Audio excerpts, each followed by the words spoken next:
Hoy somos capaces de grabar toda la administración. Mateo 25, versículo 6, dice la palabra, la gloria de Dios. Padre, Hijo y Espíritu Santo. Dice, y a la medianoche se oyó un clamor. Aquí viene el esposo, salí a recibirle. Entonces todas aquellas vírgenes se levantaron y arreglaron sus lámparas. Y las insensatas dijeron a las prudentes, danos de vuestro aceite, porque nuestras lámparas se apagan. Padre, hemos orado a ti por tu palabra y por tu Espíritu, Señor. Esperamos en ti que tú nos ministres. Gracias en el nombre de Jesús. Amén. Gloria a Dios. He querido titular este compartir de la palabra aceite para tu lámpara en el camino estrecho. Alabado sea el Señor. Aceite para tu lámpara en el camino estrecho. Si pudiéramos ver con nuestros ojos físicos lo que se está formando en el mundo espiritual, a lo mejor estaríamos un poquito más alarmados o alguno que otro preocupado. Pero claro, en ese sentido tenemos que tener los ojos del espíritu abiertos, que son los ojos del entendimiento, y entonces no es fácil. Estamos entrando, mis amados hermanos, en un tiempo profético e histórico. Está la historia del pasado, que es lo que se le llama en el mundo secular historia, y está la historia del futuro, que el mundo secular no le llama historia, pero la Biblia le llama historia. La historia del futuro para Dios es historia, porque Dios a las cosas que no son ya las llama como que han sido. Y entonces estamos viviendo un tiempo donde la línea que Dios lleva con su iglesia está a punto de enlazar. La línea que Dios lleva con su iglesia está a punto de enlazar con la línea que Dios tiene con la humanidad. Y se van a unir las dos y eso va a producir el arrebatamiento de la iglesia. Muchos andan por ahí diciendo que viene un apagón y todo el mundo está pendiente del posible apagón. Y yo quiero que ustedes sepáis de que es verdad, el apagón viene, ¿eh? El apagón viene, ¿vale? Anótalo como profecía en esta mañana. El apagón viene. Pero yo no sé si va a ser el apagón que está diciendo la gente que está metida en la conspiración y los negacionistas y toda esta gente que se denominan a sí mismos como los despiertos. Yo no sé. Yo sé que el apagón que viene es que la iglesia se va de la tierra y como la iglesia es la luz del mundo, viene el apagón a la tierra. La tierra se va a quedar sin luz, porque la única luz verdadera que tiene esta tierra no es internet, es la iglesia de Jesucristo. Ahora, en base a ese evento que viene, ahí está la iglesia simbolizada en Mateo 25 como aquellas 10 vírgenes que cabecearon. Todas cabecearon, dice la palabra. Yo quiero que ustedes sepan una cosa.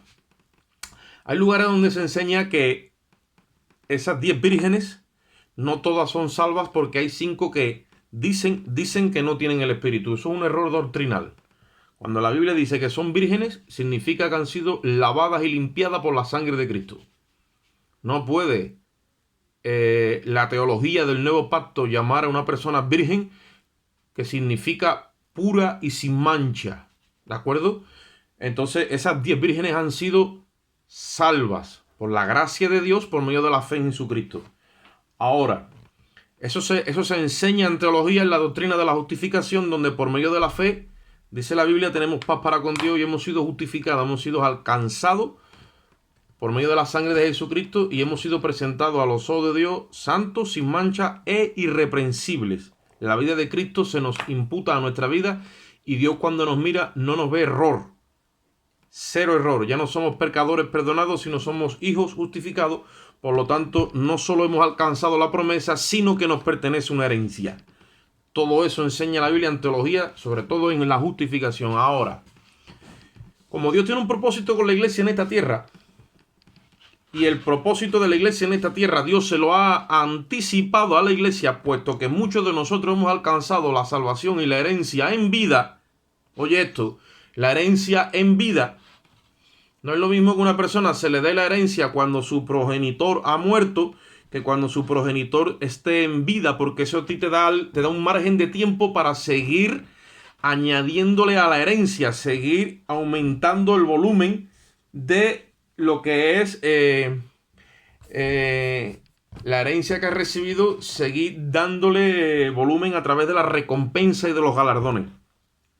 A nosotros se nos ha dado una herencia en vida y la tenemos que desarrollar en vida de la carne por medio de la persona del Espíritu Santo para que la empresa de Dios avance con el propósito y el diseño de que todos sean salvos. Ese es el propósito de la iglesia. Hasta que todos lleguemos a la estatura de un varón perfecto, ¿vale? Y hasta que Cristo sea el todo y en todos. Entonces tenemos que dirigirnos en ese proyecto y en ese propósito. ¿Qué sucede? Sucede que estamos atravesando un tiempo crucial donde la iglesia en esa encomienda ya está acabando su temporada o su gestión en la tierra. Acordaros que hemos hablado muchas veces que de la misma forma que en el principio Dios fue a traer un juicio a través del diluvio universal, llamando a un hombre como profeta en ese tiempo llamado Noé, antes de que viniese el diluvio, dice la Biblia que Enoc, séptimo desde Adán, fue arrebatado, y dice la Biblia que Dios lo traspuso, se lo llevó para no ver muerte, ni que sufriera las inclemencias del juicio. Noé sí sufrió el juicio guardado en el arca, porque Noé es tipo de el pueblo de Israel, que tiene Dios que tratar 7 años todavía con ellos, entonces Dios los va a guardar. Pero Enoc es tipo de la iglesia porque Enoc desaparece de la escena y se lo lleva a Dios, y Enoc ya no sabe más nada ni de diluvio ni de nada. Como la Biblia dice que Enoc era séptimo desde Adán, y nosotros cuando estudiamos el libro de Apocalipsis, las 7 cartas a las 7 iglesias del Asia Menor, en teología dispensacional se ha especificado y establecido que esas 7 iglesias simbolizan al periodo de la iglesia en la tierra, cumpliendo periodos de la historia, hasta que la última iglesia en esta tierra es la iglesia de la Odisea, que es a la que Dios llama, que está tibia, y es la que aparece aquí en Mateo 25, donde todas cabecearon. Esta iglesia es también la séptima desde Cristo. Hay una simbología en todo esto y un alineamiento y una sincronología. La iglesia séptima desde Adán o desde el postrer Adán es la iglesia de la Odisea. ¿Y qué le pasa a esta iglesia? Que se queda dormida. Se ha metido la comodidad, se ha metido la tecnología, se han metido muchísimas situaciones que hemos tenido, no las hemos sabido gestionar y la iglesia entera queda dormida. Entonces, va a venir un momento, y estamos a punto de entrar en ese momento, donde toda la iglesia oye eso, versículo 6, y a la medianoche se oye un clamor. Toda la iglesia, y toda la iglesia significa toda la iglesia, va a saber que el Señor está viniendo, pero ya. Porque toda la iglesia oye un clamor que dice, ahí viene el esposo, salí a recibirle. Cuando toda la iglesia entiende que ahora su vida ya no tiene que proyectarse en lo que está andando normalmente, sino que ahora lo que te queda simplemente en esta tierra es salir a recibir al Señor, ahí es donde muchos se dan cuenta, ahí, que no tienen aceite en sus lámparas. Bendito sea el Señor, porque están todos despertando.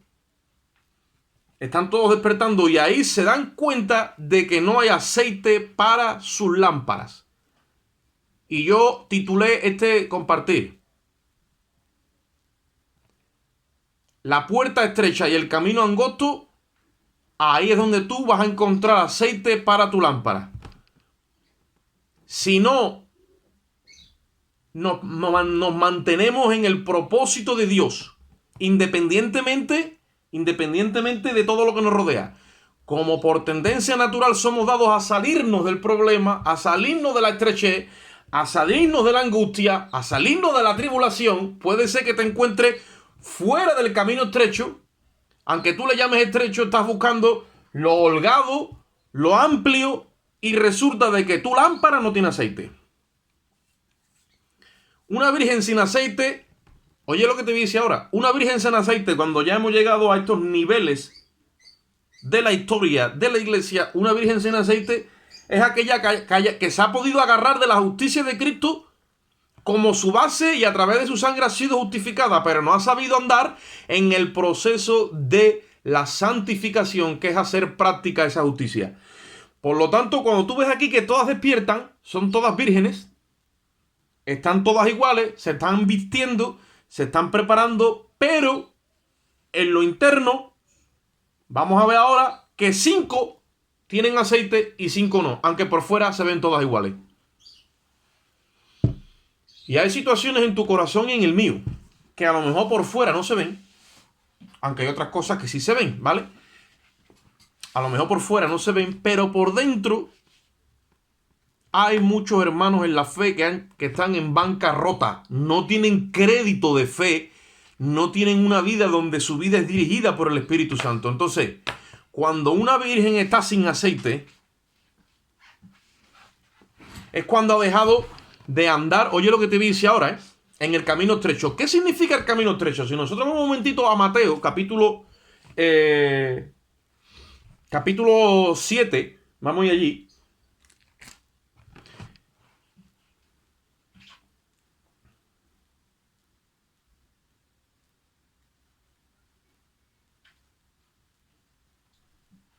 Versículo 7. Mateo 7:7. Vamos a acoplar los versículos del camino estrecho dentro del contexto, porque muchas veces siempre se saca todo de contexto. Mateo 7:7 dice la palabra de Dios. Jesús hablando, dice: pedid y se os dará, buscáis y hallaréis, llamáis y se os abrirá. Porque todo aquel que pide recibe, al que busca halla y al que llama se le abrirá. Y ahora dice: ¿qué hombre de vosotros si su hijo le pide pan le dará una piedra? O si pide un pescado le dará una serpiente. Pues si vosotros siendo malos dais buenas dádivas a vuestros hijos, ¿cuánto más vuestro Padre que está en los cielos dará buenas cosas a los que se la pidan? Dice, así que, oye esto, este es el resumen de lo que ha dicho. Así que todas las cosas que queráis que los hombres hagan con vosotros, así también haced vosotros con ellos, porque esto es la ley y los profetas. Y ahora dice, eso está unido todo, aunque está dividido en nuestra Biblia, pero eso está unido. Y ahora dice, entrad por la puerta estrecha, porque ancha es la puerta y espacioso el camino que lleva a la perdición, y muchos son los que entran por ella. Porque estrecha es la puerta y angosto es el camino que lleva a la vida, y pocos son los que la hallan. ¿Quiénes son candidatos a entrar por la puerta estrecha y hallar el camino de la vida? Todos los que tienen el Espíritu y pueden obedecer, porque sin el Espíritu, olvídate que no estamos hablando nada. Es caso cerrado. Esto es para los que han sido salvos. Ahora, ¿cómo nosotros entramos por la puerta estrecha y la senda angosta? Pues ahí te lo está diciendo. Cuando tu fe está puesta completamente en Dios, tú sabes que pides y Él te va a dar. ¿Cómo y cuándo? Eso no es cosa tuya. Tú sabes que tú le llamas y Él te abre. Y tú sabes que tú le buscas y le hallas. Porque si nosotros, dice, siendo malos, hacemos esas cosas con nuestros hijos, ¿cuánto más nuestro Padre? Así que dice, todas las cosas que queráis que los hombres hagan con vosotros, eso es lo que nosotros tenemos que hacer con ellos. ¿Por qué? Porque eso es el diseño de Dios de lo que reclamaron la ley y los profetas, que la justicia que se vertió en Cristo y la hemos recibido nosotros a través del sacrificio de la cruz. Cuando tu vida tiene residuos de egoísmo, entiéndeme el término, porque está el egoísta, esto es un egoísta, y después están los residuos de egoísmo, que tú primeramente estás buscando lo tuyo, y el prójimo está en un escalón abajo o mucho más abajo que lo tuyo, entiende que la ley y los profetas entonces no se está cumpliendo en tu vida, ni estamos andando por el camino estrecho. No estamos mirando el bienestar del hermano, no estamos preocupándonos por la necesidad de los demás, sino que estoy priorizando lo mío primero. A lo mejor no me di cuenta, pero como no priorice lo de los demás antes que lo mío, no hay aceite en mi lámpara. Tenemos hermanos con temores, tenemos hermanos con depresión, tenemos hermanos con ansiedades, tenemos hermanos con preocupaciones. Tenemos hermanos con 20.000 historias que no deberían de estar esta historia así, porque la palabra de Dios dice que cuando yo tengo el Espíritu, todo lo puedo en Cristo que me fortalece. Porque estoy andando con el camino estrecho y la prioridad y el propósito de mi vida es alcanzar ese llamamiento de Dios y entro en esa plenitud, que es la iglesia de Cristo, donde se cumple digamos, la regla de oro, que es esto que Jesús habló, donde yo acabo poniendo a mi prójimo a la misma altura que mis propios intereses. Eso es un proceso. Yo no sé si tú me entiendes en esta mañana, porque esto es un mensaje de exhortación, ¿vale? Pero con todo el amor que ha puesto Cristo en mi corazón. Esto es para que entendamos que lo que estamos hablando necesitamos tiempo cronos. Estas vírgenes, ¿vale? No es que van a perder la salvación. Yo nunca he dicho eso ni me atrevo a decir eso. Pero sí que cuando suena la trompeta no están preparadas para irse. ¿Por qué? Porque no se han dado cuenta que no han priorizado la voluntad de Dios en su vida. Y entonces, claro, el sufrimiento de la gran tribulación va a ser una locura. Yo ni siquiera quiero hablar de eso. Quiero hablar de lo que estamos viviendo, entendiendo que estamos alineándonos al tiempo que estamos viviendo ahora mismo. Estamos a punto de entrar en una amenaza, no se va a producir, pero va a venir una amenaza de tercera guerra mundial. Ya estamos ahí en guerra y rumores de guerra. Hemos pasado por pestilencia a nivel mundial, pandemia, y posiblemente venga hambre o escasez. Estamos metidos en Mateo 24 y la iglesia está en principio de dolores, y todos estos dolores tenemos que entender que son señales y que nos están alertando, y es esa voz que dice, ahí viene el esposo. Seguirá la cosa intensificándose como en unos dolores de un parto, que cada vez se estrechará más el tiempo métrico entre una situación y otra, y cada vez será más fuerte la situación que le venga a la tierra. La iglesia tiene que estar preparada, y resulta que estas 5 vírgenes despiertan y se sorprenden y se dan cuenta que no están preparadas. El camino ancho puede ser para ti en tu mente el camino estrecho. Porque sobre toda cosa que nosotros teníamos que cuidar, dijo el profeta Jeremías, es nuestro corazón, porque de él mana la vida y no hay otra cosa que te engañe más que el corazón. Hay quien dice que el diablo te engaña, y es verdad, no vamos a eludirlo, es verdad. Satanás te engaña, pero hay algo que tiene más poder para engañarte de mismo, que es tu propio corazón. Tenemos que entrar ahora mismo, o debemos de entrar a una profundidad en nuestra relación con Dios, donde tengamos la capacidad de mirar nuestro propio corazón por el Espíritu y ver si está limpio y, como decíamos aquella vez, 0,0. Toda pajita se ha quitado para que la balanza esté equilibrada dentro de la voluntad de Dios. Hablábamos el otro día acerca de la santidad de Dios. Es ese reflejo de la luz del corazón de Dios que le tenemos que mirar a los ojos, y hablábamos de esa santidad que es esa absoluta pureza moral. Ahí sí tú recibes, porque Dios te alumbra los ojos del entendimiento, y en tu entendimiento abierto, alumbrado, ¿vale? Tú comprendes la voluntad de Dios en tu vida y empiezas a priorizar, a darle prioridad antes a los deseos de Dios y sus designios antes que a los tuyos. Si fuéramos a Levítico, que no vamos ahí, en el capítulo 24, oye esto, el capítulo 24 de Levítico dice que la ley para el alumbrado de las lámparas que había en el templo, que levantó Salomón, y antes tuvo Moisés levantado en la tienda en el desierto, ese aceite que ardía en aquellas lámparas para el alumbrado del templo no era un aceite cualquiera. Dice que tiene que ser de olivas virgen machacadas. Aceite de oliva machacado. ¿Qué es lo que sucede? Eso es símbolo de nuestra propia vida, de nuestro propio templo. O sea, Cristo mora en este templo. Pero el aceite para el alumbrado de nuestra lámpara, la cual es el ojo, porque Jesús dijo que la lámpara del cuerpo es el ojo, y si tu ojo es maligno, todo tu cuerpo está en tiniebla. El colirio que Dios enseña y exhorta y promueve en el último tiempo, ¿vale o no? Tiene que ver con que los ojos de nuestro entendimiento estén alumbrados por su voluntad. Y no encontramos esa voluntad porque estamos saliéndonos del camino estrecho. Estamos priorizando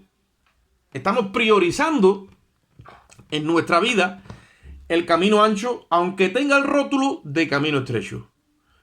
La Biblia dice que el siervo de Dios tiene que ser alguien sufrido. Alguien que está hecho a las tribulaciones. Que está ya formado aquí en su mente para saber que cuando ha salido de una, ya Dios le tiene preparada otra. Y la mayoría de la iglesia lo que está diciendo, lo que tiene en la mente, a ver si salgo de esta y a ver si ya no me viene más nada. Pero eso es un error. Dios te está te está preparando. Y la prueba, lo que hace es que refina la fe de Cristo en ti hasta que tú, dice la Biblia, seas hallado en medio de la prueba, dando gloria, dando honra y dando alabanza a Dios en medio de lo que te venga. Porque tu fe y la mía es lo único que Dios viene a buscar en esta tierra como que tiene algo de valor. Porque ni el oro, ni la plata, ni nada de lo de aquí abajo le llama la atención a Dios. Pero la fe nuestra que ha sido depositada por el Espíritu en nuestros corazones como una tierra, eso a Dios le llama muchísimo la atención porque nuestra fe es más preciosa que el oro, dice la palabra. Y Cristo preguntó, hablando de estas cosas, ¿hallará fe el Hijo del Hombre cuando venga a la tierra? Eso es una pregunta retórica, aunque Él sabe la contestación para que nosotros estemos meditando en nuestra mente y en nuestro corazón y en nuestros caminos, como Jeremías le decía al pueblo, escudriñad vuestro camino y analiza tus pasos a ver si estás andando dentro de la voluntad. Porque Jeremías le recetó al pueblo que buscara las sendas antiguas y dice, y hallaréis descanso para vuestra alma. 700 años después de Jeremías vino un judío diciendo, yo soy el camino, la verdad y la vida, y nadie va al Padre sino por mí. Y después dijo, venid a mí todos los que estáis cargados y afligidos, que yo os haré descansar, dijo. Y ese no es otro que Cristo Jesús mostrándonos el verdadero camino que está en las sendas antiguas. El otro día, hace 2 o 3 semanas nos fuimos un grupo de varones a meternos en ayuno y oración. 2 días. Y allí más de uno se quería morir. Porque lo que son las sendas antiguas y lo que son los recursos de gracia que Dios nos ha dejado para aguantar en el camino estrecho, muchos los vamos dejando a un lado y cuando llega el momento de que tú quieras hacer inercia a coger esos recursos de gracia, hay algo en ti que dice, a mí me deja tú en el camino estrecho, no me vaya a cortar pienso de la papa liñada y de las concretas. Y entonces hay algo en ti que se revela.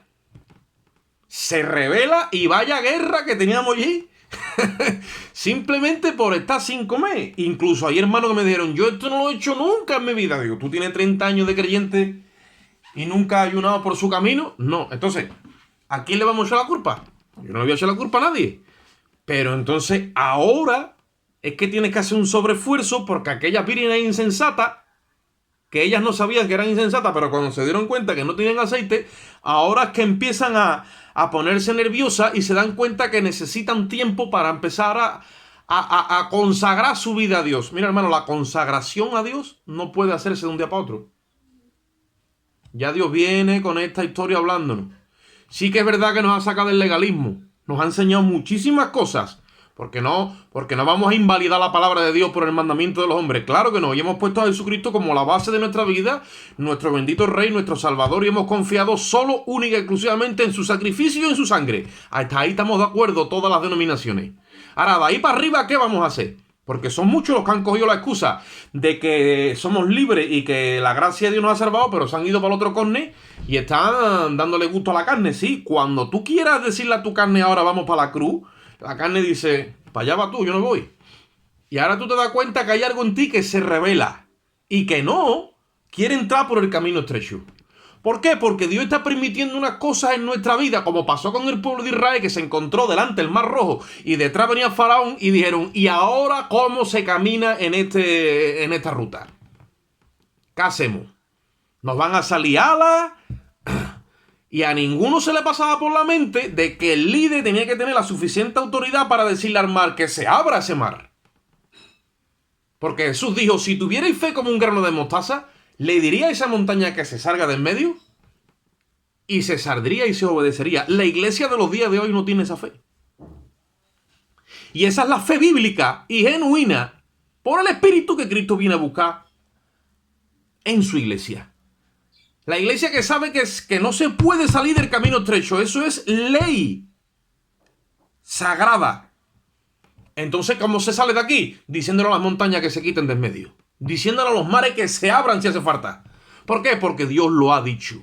Nosotros vamos camino a Canaán y no hay demonio que nos detenga, no hay carne que nos detenga, no hay proyecto humano que nos detenga porque nos hemos definido por Jesucristo.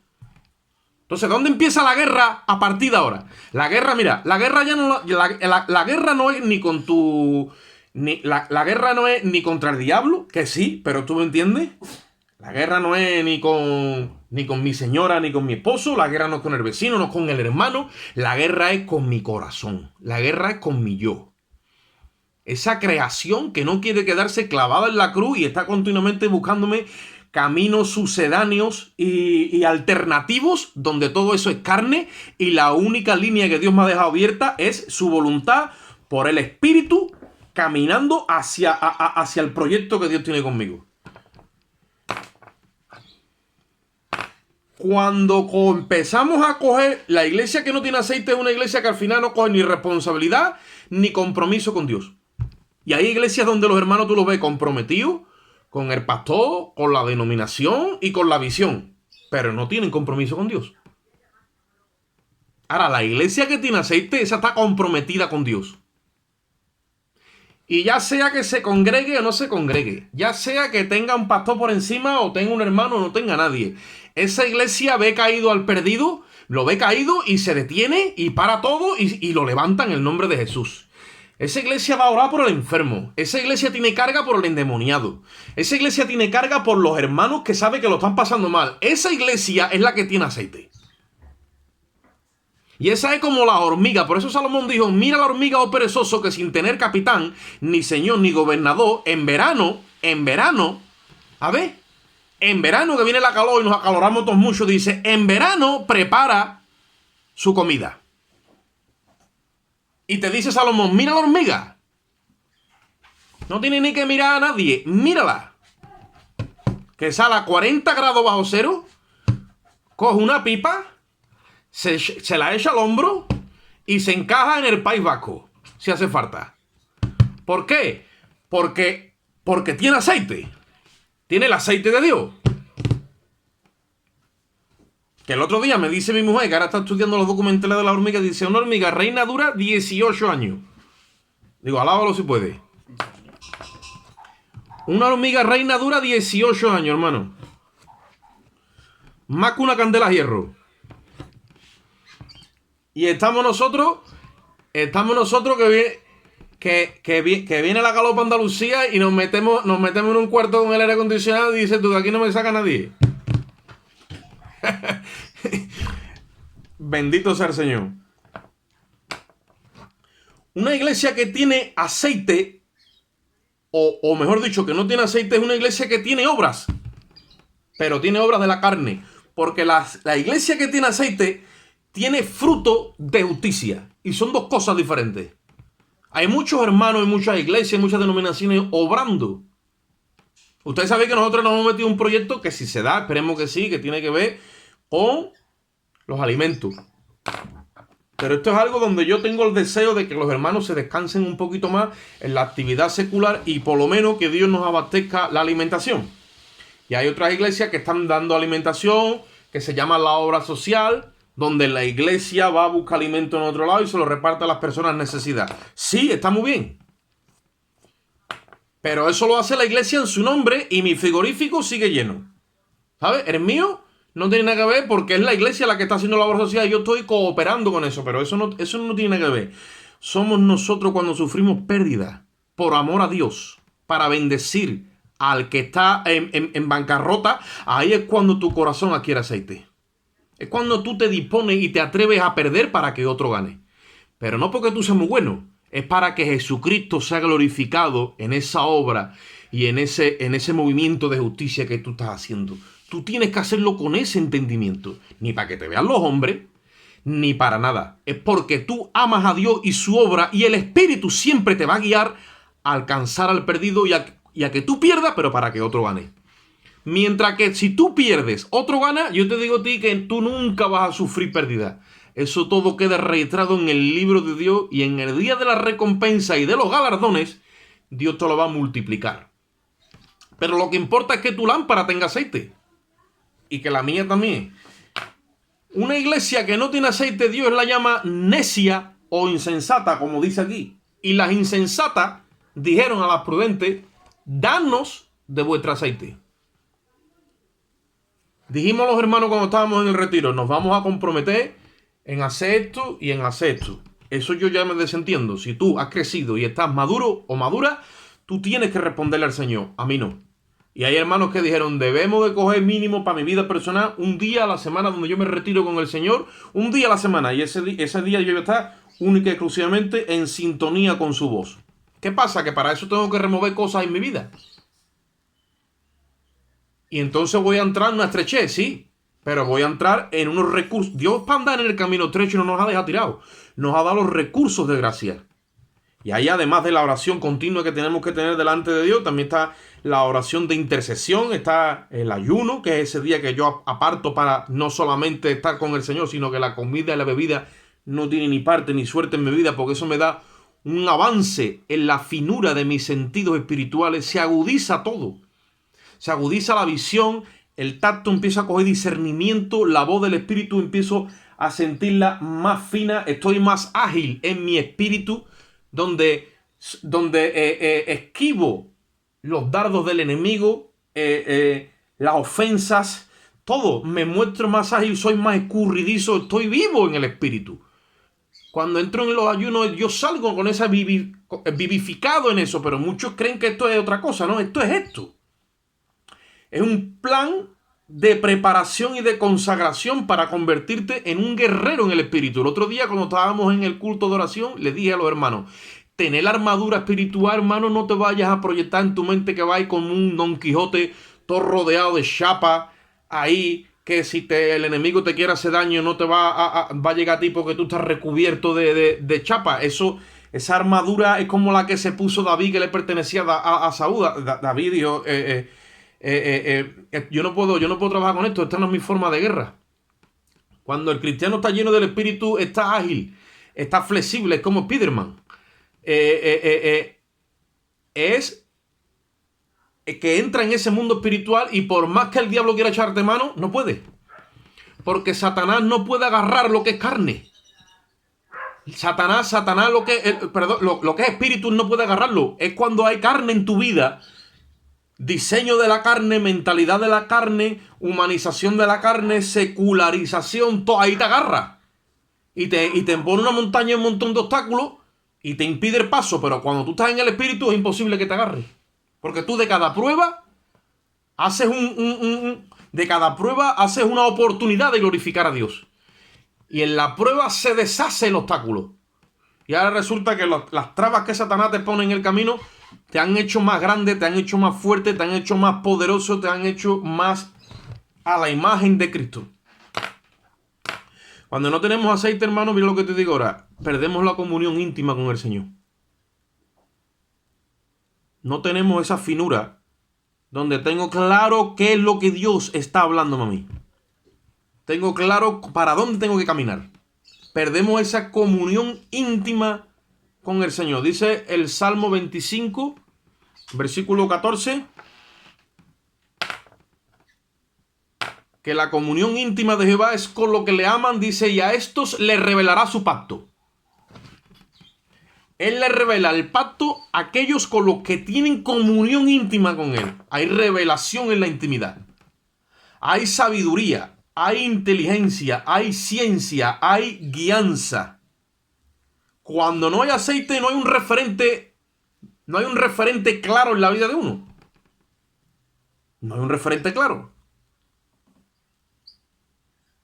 Yo muchas veces hablo con las personas y le hablo del arrebatamiento, incluso le hablo de lo que va a venir la gran tribulación, esto, lo otro, y le digo, no me busques cuando pase esto porque no voy a estar.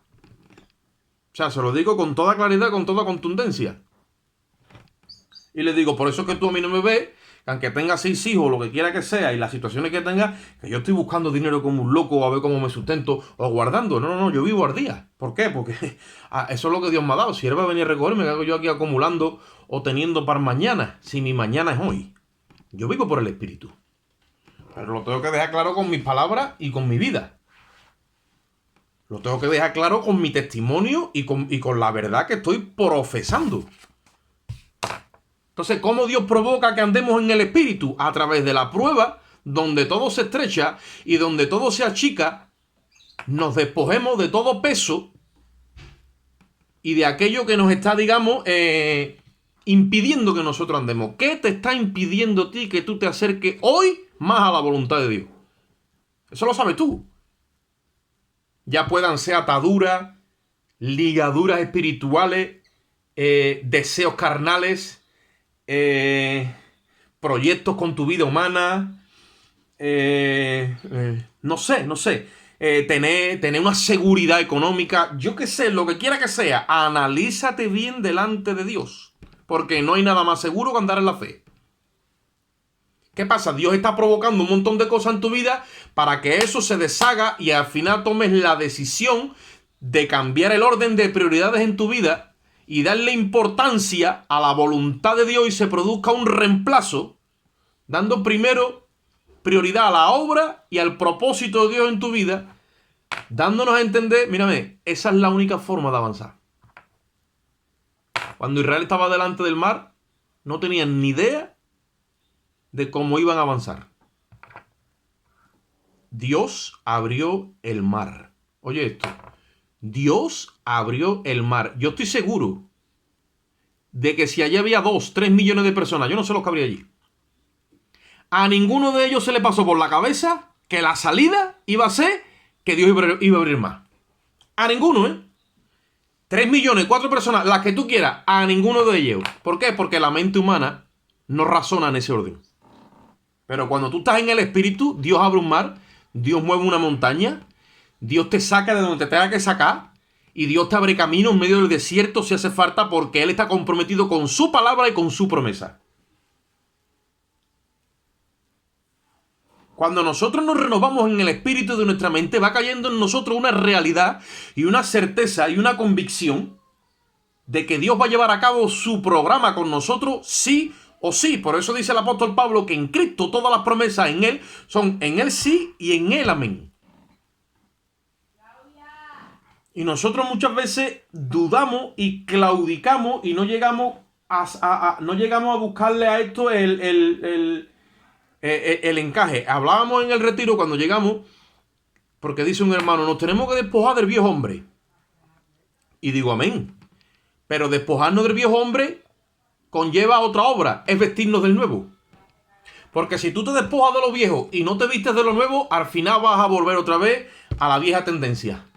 Tienes que desvestirte del viejo hombre, pero vestirte del nuevo. Y entonces ahí hace falta una renovación aquí en el espíritu de tu entendimiento, en la mente, donde Dios empieza a darte claridad de que en medio de las tinieblas eres la única luz. Cuando tú tienes esa luz en ti, alumbras a los demás. Pero cuando esa luz no está en ti, ¿qué es lo que ocurre? Que no solamente que no alumbres a los demás, es que ni siquiera tienes certeza tú para tu propia vida. Yo estoy preocupado, ¿eh? Y ahora lo digo en serio. Estoy preocupado porque estoy viendo unas historias en medio de los hermanos donde creo que esto todavía no se lo han tomado en serio, o creo que creían que esto era como más de broma, y muchos los veo que no pueden reaccionar porque es que no entienden que es que el tiempo se nos ha echado encima. Y estoy clamando para que Dios, de alguna forma, si las rodillas se han paralizado o han bajado las manos, haga algo, haga lo que tenga que hacer para que los hermanos arranquen, porque yo os digo de verdad, hermano, que a la iglesia no le queda mucho tiempo aquí en la tierra, ¿eh? La iglesia va a marcar, va a ser el desencadenante de todo lo que viene ya, para que el caos sea absoluto y la gente pida paz y seguridad. Ahora, como nosotros no entendamos eso y estamos todavía con un montón de cosas, yo no sé hasta qué punto, porque yo no tengo capacidad. Yo tengo fe en que el Señor va a venir a recogerme. Y va a venir a recoger a la iglesia, no a mí. A la iglesia. Y ahí hay que estar. Ahí hay que estar con la claridad suficiente de que estás en la voluntad de Dios. Y eso es lo que yo clamo ahora mismo, que cada hermano tenga certeza en lo profundo de su corazón y de su espíritu, de que se empieza a preparar para recibir al Señor y tiene aceite. ¿Por qué? Porque ese aceite, oye lo que te dice ahora, reflejado en nuestras vidas, es tipo del carácter de Cristo y del comportamiento de Cristo. Es una iglesia que se ha hecho pobre para que el mundo se enriquezca o los demás reciban bendición. Es una iglesia que se ha desvestido de sí misma, ¿vale o no? Para que el prójimo sea bendecido. Es una iglesia que se ha negado a sí misma para que otros reciban bendición. Esa es la iglesia que verdaderamente pues está pagando un precio, entre comillas, ¿vale? Porque la salvación, hemos dicho ya que es gratis. El discipulado y la consagración, evidentemente la santificación es un precio. Esa es una iglesia sensata que tiene aceite en su vasija. Hemos hablado muchas veces que la vasija es tipo del alma. Y el alma empieza a recibir la imagen del Espíritu cuando se intima con ella. Y tiene relación íntima con el Señor. Olvídense lo que el Señor le dice a la iglesia en Apocalipsis, a la iglesia de la Odisea. Yo estoy a la puerta y te llamo. Ya Cristo está, digamos, fuera de las denominaciones. La iglesia que se va a ir en el arrebatamiento es una iglesia que recibe a Cristo en el desierto, porque ya ha salido de toda denominación, ha salido de toda esa enredadura. Lo mismo que Juan el Bautista anunció su venida, su primera venida en el desierto, la iglesia va a anunciar el arrebatamiento en el desierto. A esa iglesia Dios la llama desde la puerta y le dice: compra de mí oro refinado en fuego para que seas rica, porque te veo que estás pobre. Ponte vestiduras blancas para que no se vea tu desnudez, porque veo que estás desnuda. Y úntale colirio a tus ojos, porque veo que no ves. O sea, estás ciega. Pues con toda esa condición que Dios ve a la iglesia, con todo eso tiene misericordia y le abre una esperanza en medio de la censura que le está haciendo. Esa iglesia empieza a partir desde que oye ese mensaje a poner su vida a los pies del Espíritu y empieza un tratamiento que es un tratamiento de sanidad. Un tratamiento en su corazón donde se despoja de todo lo que tiene que ver con este mundo y se encuentra el Señor cuando venga. Una iglesia que es rica en fe, una iglesia que está vestida sin mancha y sin arruga con vestiduras blancas, que no es otra cosa, como dice en Apocalipsis, que la vestimenta que se le entrega es el lino fino, que son las acciones justas de los santos, y una iglesia que tiene colirio en sus ojos, que tiene la visión del Espíritu que Dios le dio a la iglesia. Tú a lo mejor la ves con los ojos de la carne y la puedes ver todo lo pobrecita que tú quieras, todo lo desordenada que tú quieras, como quiera con los ojos de la carne. Pero con los ojos del Espíritu así aparece delante de Dios. Una iglesia llena del aceite. Vamos entonces a Mateo y vamos a concluir ahí. Mateo 25. Perdón, Mateo no. Isaías. Vamos a Isaías capítulo 60.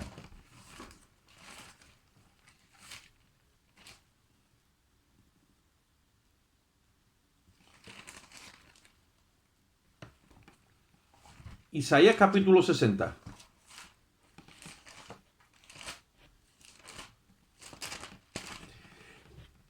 Del 1 al 3. Estos versículos los vamos a hablar dentro de su contexto y fuera de su contexto. Esto habla de Israel como pueblo donde en el milenio todas las naciones caminarán a la luz de la nación de Israel, porque tendrá a su Mesías, que es Cristo, sobre la tierra como la luz que alumbrará el faro toda la tierra, todo el planeta, ¿vale?